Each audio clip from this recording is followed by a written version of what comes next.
What's up, YouTube? It's your boy Nash here. Welcome back to the channel. Now, at the time that I'm recording this video, it is currently Monday, November 1st at 2:53 p.m. right now. You guys are wondering why I'm filming on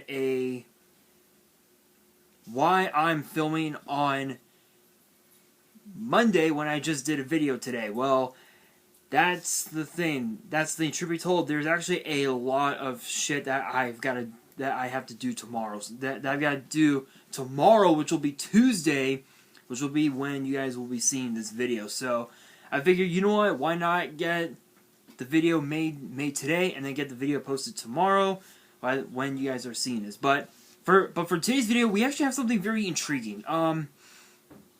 You guys know over the last couple of weeks there hasn't been a whole lot to talk about, but I decided to collect all those pieces of news and put them into this video. So for today's video, we have the full set list of Bursts of Destiny as well as the world premiere cards. We have not one, not two, but 3 cards for Reginald Castle, including a brand new Xyz monster, which is actually pretty cool. And then this first one that I'm going to talk about, which is quite the shock. This is quite the shock. Ghost from the Past 2.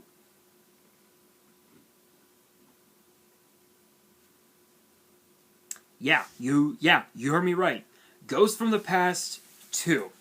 Arriving April 24th, 2022, the 2022 Ghost from the Past, MSRP $19.99, $20. That's actually, well, that's not too shabby. That's actually not too bad at all. Following last spring's phenomenon, Ghost from the Past, with everything that made Ghost from the Past a smash hit, including even more Ghost Rares. Excuse me.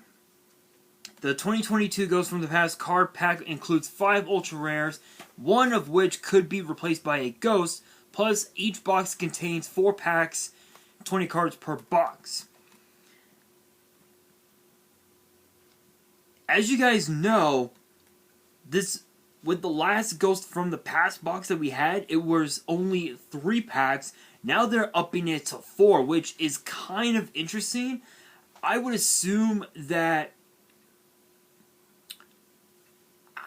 I don't really know what to expect from this set, because Ghost from the Past 1 from this past year, it was a little too overhyped in my personal opinion. And the reason why I say it was a little too overhyped was because of the cards that were in the set. I mean, there were a bunch of troll cards.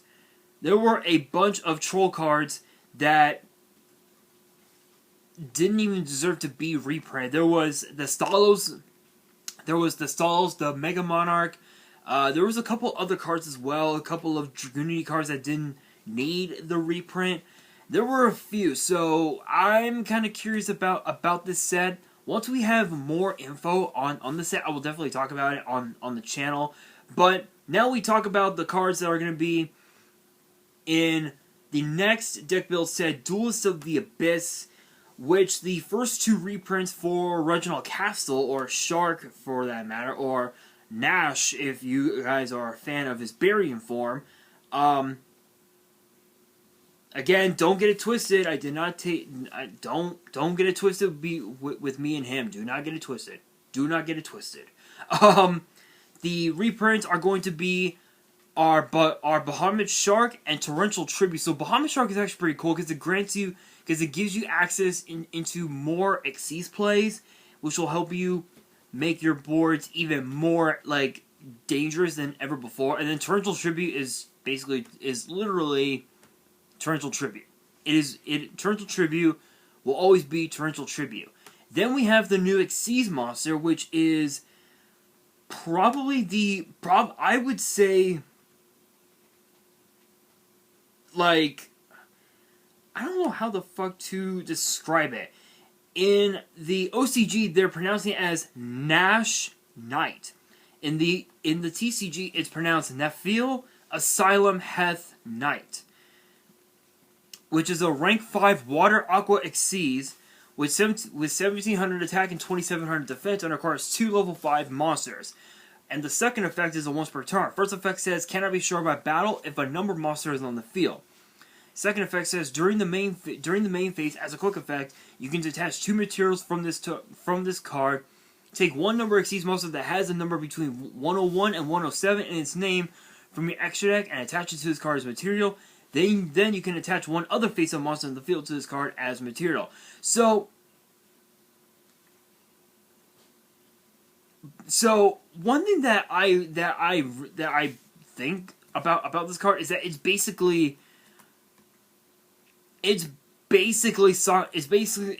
Silent Honor Arc, but on steroids, because with Silent Honor Arc you take you basically detach 2 materials off of the card, and you basically just take one of your opponent's monsters and attach it to Arc as material, and that's pretty much it.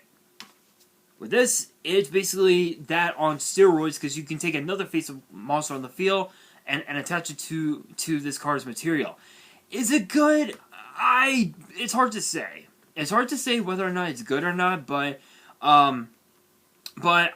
we will find out eventually. But only time will tell. But now we move on to the last thing here: the Burst of Destiny spoilers and the world premiere card. So this part of the video is mainly for those who have never seen any of the other content creators open up the boxes before. So this is basically for them. So the first of the world premiere cards, we have Heritage of Light, which is a continuous spell, and the effect reads: if a monster is Ritual, Fusion, Synchro, or Xyz summon while a monster with the same card type is on the field, you can draw 1 card. You can only use this effect once per turn. So if you were to summon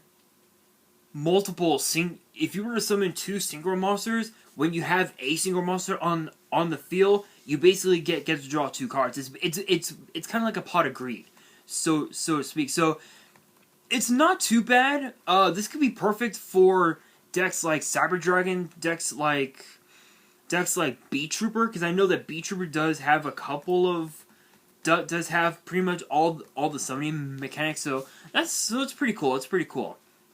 Next up, we have Knight Sword Serpent, which is a 4-star water reptile with 500 attack and 600 defense. If this card is sent to the grave by a card effect, you can special summon this card but banish it when it leaves the field. You can only use this effect once per turn. So it has an effect similar to Beige Vanguard of Dark World, but the only difference is that this card has to be banished when it leaves the field. How do you bypass the banish effect? The same thing as every other card that has that effect. You use the monster as Xyz material, plain and simple. Don't have to say nothing else about it. Next up, we have DD Assault Carrier, which is an 8-star Dark Machine with 2500 attack and defense. Cannot declare an attack unless you banish 1 card from your graveyard. If exactly 3 of your cards are banished, you can special summon this card from your hand. You can only use this effect once per turn. So, I don't know. So, I mean, the effect is okay. It's okay.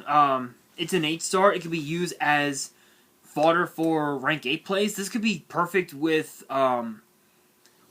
gimmick puppets, because I know that there are some gimmick puppets that actually require some gimmick puppet decks that require you to banish your cards from your graveyard, which is where this would come in to play. I would probably put this, if I was playing gimmick puppets with this card, I would probably put this at 2, just because I don't want this card being a brick in the deck, which is a very high possibility. Next up, we have Abyss Keeper, which is basically the new fish support for Shark, which honestly, I'm gonna be honest, out of all the characters in Zexal, my top 3, my number 1 favorite has to be Shark, just because of how much of a hard ass he is. He is such a hard ass when it comes to his friends. Literally, if you guys saw the Zexal anime, you know. If you know, you know. But this Link monster is basically support for his deck, if you will. So again, it's known as Abyss Keeper, which is a Link 2 water fish Link with 1500 attack, and its arrows are bottom left, bottom right. And it requires 2 water monsters, so it's pretty generic. It can even be used with I would say it could be used with Marinesas, but Marinesas are cyber, so this would have to be generic with fish based decks. So yeah. Cannot be used as Link material. The turn is Link Summon. If this card is Link Summon, you can special summon 1 fish from your hand to your zone this card points to. You can target one other fish monster you control, add 1 card your opponent controls, banish those cards. You can only use each effect once per turn. So basically, with the first effect, you can't use it as Link material. It's fine. That doesn't really matter. What matters are the other 2 effects. So the first effect, as I said, was if it's Link Summon, you can Cyber Dragon a fish from your hand directly to one of its zones, which it's pretty broken. It's pretty broken. Being able to just Cyber Dragon one of your fish to go into a rank 4 play is just absolutely broken. And then the second effect basically is a double bottomless trap hole, I would say, where you can or I guess rather bottomless trap hole cosmic cyclone, I would say, where you can target one of your monsters and one of your opponent's back row, and they both get banished. So it can be a double bottomless trap hole. It can be a bottomless trap hole, cosmic cyclone. Depends on how you see it, but honestly, I think that could very may well be one of the best generic Link monsters that fish decks have ever gotten, ever, in my honest opinion. Next up, we have Apex Predation, and it's a normal trap, which the effect reads: if you control a normal summon or set monster, destroy all special summon monsters on the field until the end of your next turn. After this card is activated, you cannot normal summon or set. You can only activate one Apex Predation per turn. I mean, the card's not too bad. I don't think it's gonna be good, but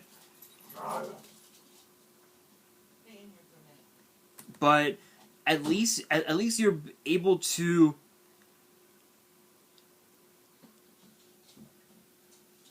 ensure that your opponent doesn't have a board when you activate this card. So you could activate this during their end phase. So I mean, it's not too bad, but it is what it is. It is what it is. Next up, we have Bee Trooper Assault Roller, which is a 4-star Earth insect with 1600 attack and 1400 defense. You can special summon this card from your hand by banishing 1 insect monster from your grave. So it's like a Cyber Dragon cost to. It's basically Cyber Dragon, banish a monster from your grave for cost. It's not too bad.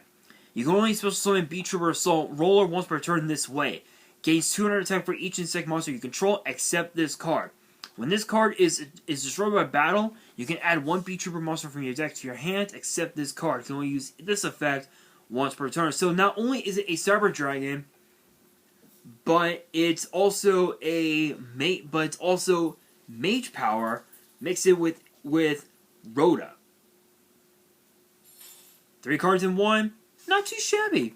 Not too shabby. I don't think Bee Troopers are, in my honest opinion, and I'm going to be perfectly honest, I don't think Bee Troopers are going to be as meta-defying as people think. Because Bee Troopers, in my opinion, are basically the Battle Wasps. If you guys remember the Battle Wasp archetype, we got those in, what was it, Battles of the Legend Heroes Revenge, if I remember correctly. That was a few years ago. We didn't get any more support for them at all. As far as I remember, we didn't get any support for them at all. No new support once the set was released, once the archetype became a thing. And yeah, literally, I don't know. I just don't think it's going to be good. But speaking of Beat Troopers, we do have another one, Beat Trooper Light Flapper, which is a 6-star water insect with 2,000 attack and 2,200 defense. If this card is normal or special summon, you can target 2 of your Beat Trooper monsters with different names that are banished or in your graveyard, add them to your hand, but for the rest of your turn, you cannot activate their effects or the effects of cards with their names. When an opponent's monster declares an attack, you can return this card to your hand, and if you do, negate the attack. You can only use each effect once per turn, so it's not too shabby.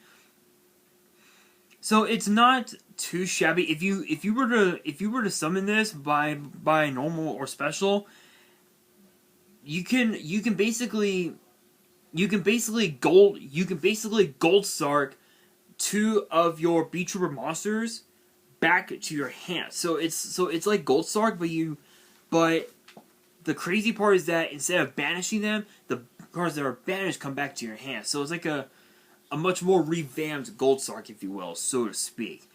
And then not only that, this card is a compulsory evacuation device, negate attack, which is actually not too shabby in my honest opinion. It's not too shabby. But next up we have Heavy Beat Trooper Mighty Neptune. 8-star Earth Insect, 3,000 attack and defense. Cannot be normal summon or set. Must first be special summon from your hand by shuffling 3 of your banished insect monsters into the main deck. So it's again, it's another form of Cyber Dragon, but you get to recycle 3 of your banished Beat Troopers back into the deck, which is actually not too bad.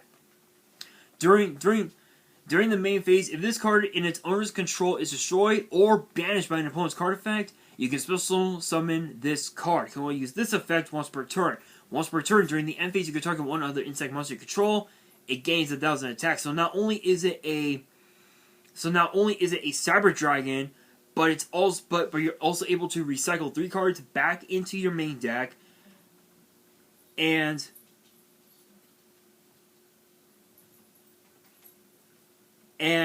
it's also a Monster Reborn or a DDR, depending on how you see it, mixed in with Acts of Despair.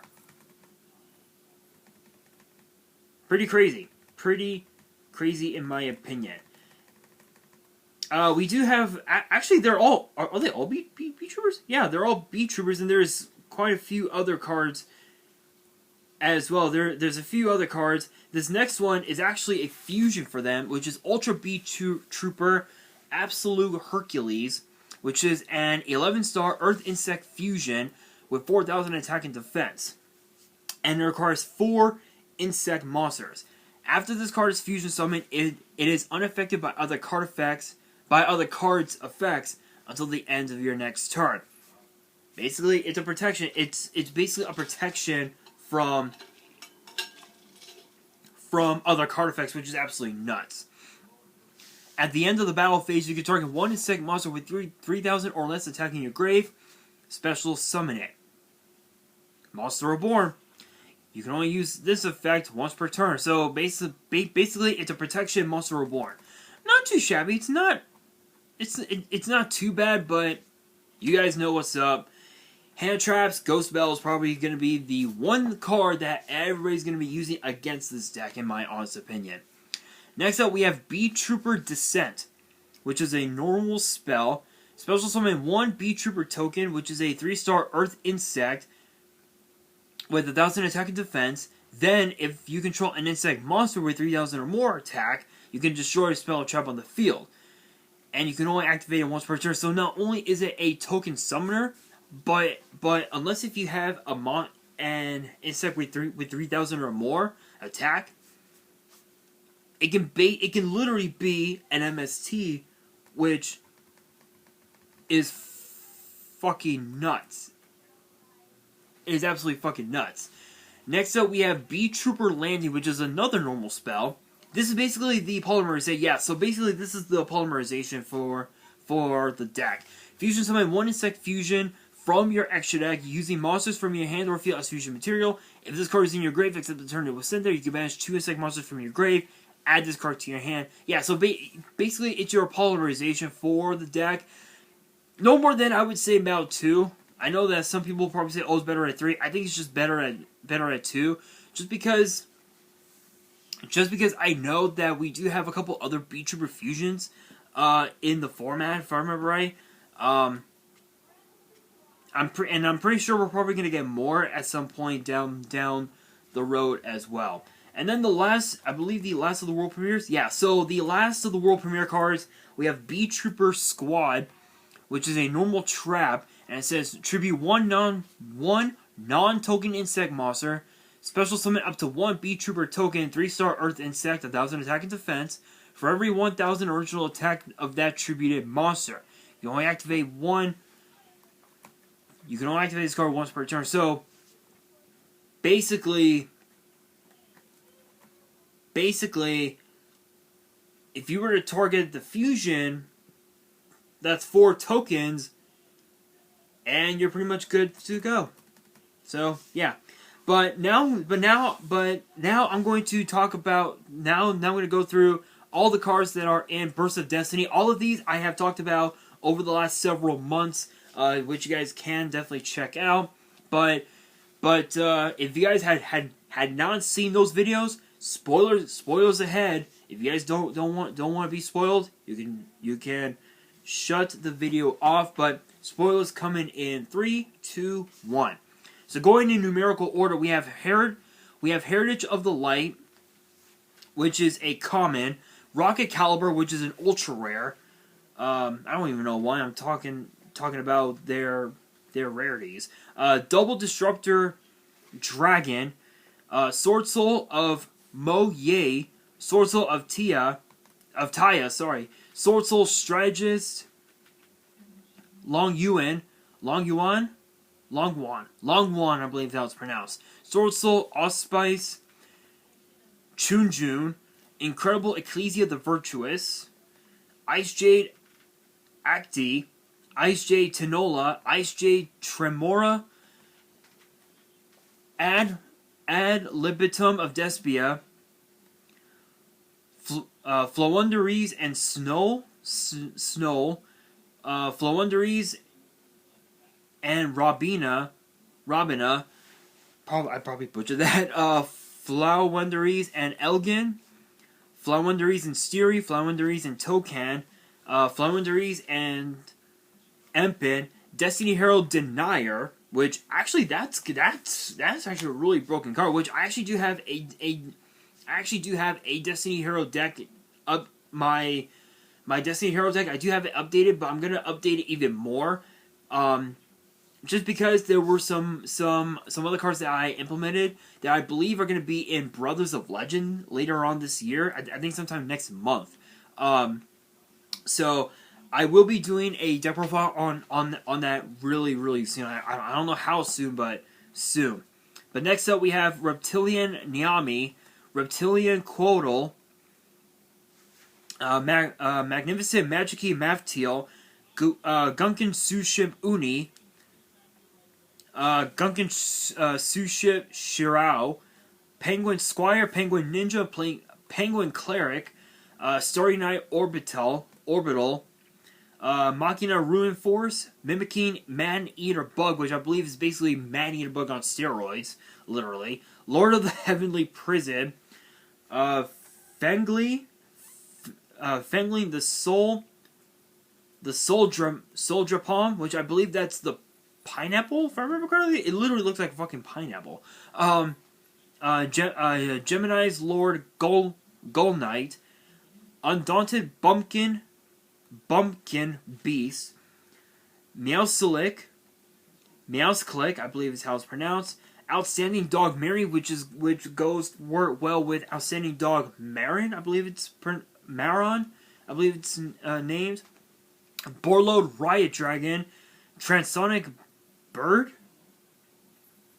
Masquerade the Blazing Dragon, Destiny Hero Destroyer Phoenix Enforcer, which I believe is going to be a Starlight Rare of the set, and it's a secret rare, so you know it's going to be a Starlight Rare. This is one that everybody's going after, but it's going to be way too overhyped. This set's going to be way overpriced, just like the tins. We all know what we all know. We all know. Ultimate Flagship Ursatron, Sword Soul Grand Master Shishao, Sword Soul Supreme Sovereign Chang Ying, Reptilian Melusine, Magic Fiend Transferalmine, Zoroa the Magistus, Conflagrant Calamity, Cupid Pitch, which I believe that is going to be a very expensive comic because it's a synchro. Actually, it's a generic synchro of all cards. Magic Spear Vebardu,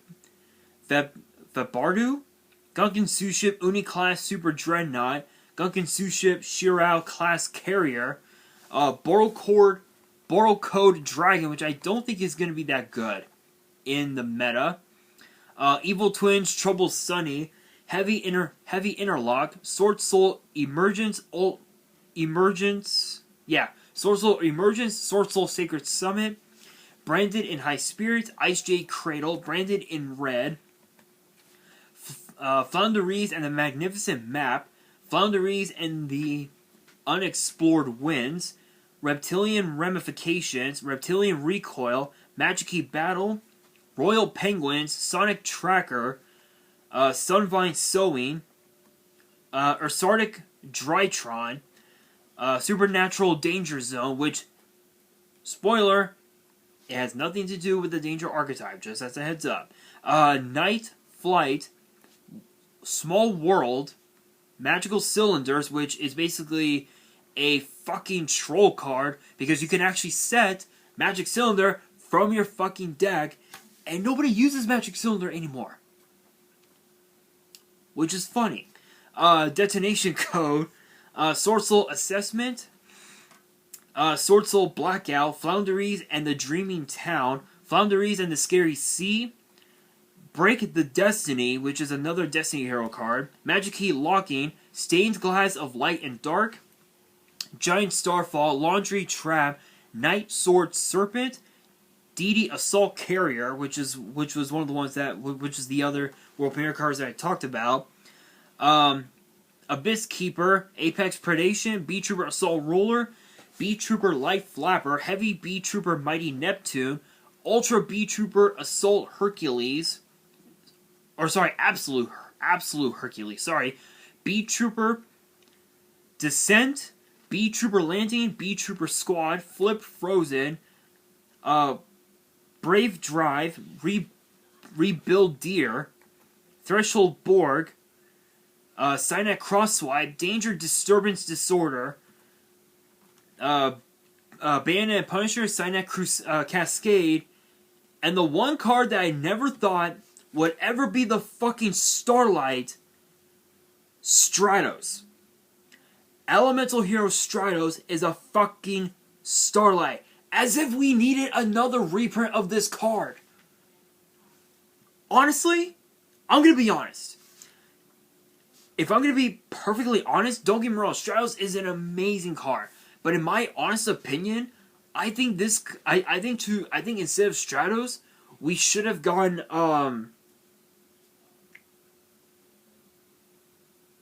what's the one? Honestly, we should have gone either Diamond Dude or perhaps Celestial, because let's be honest here, let's be perfectly honest, Stratos doesn't need any more reprints, so I'm just keeping it real. So that is the full set list for Burst of Destiny. There was something that I wanted to talk about, but I couldn't find it anywhere. There was something leaked involving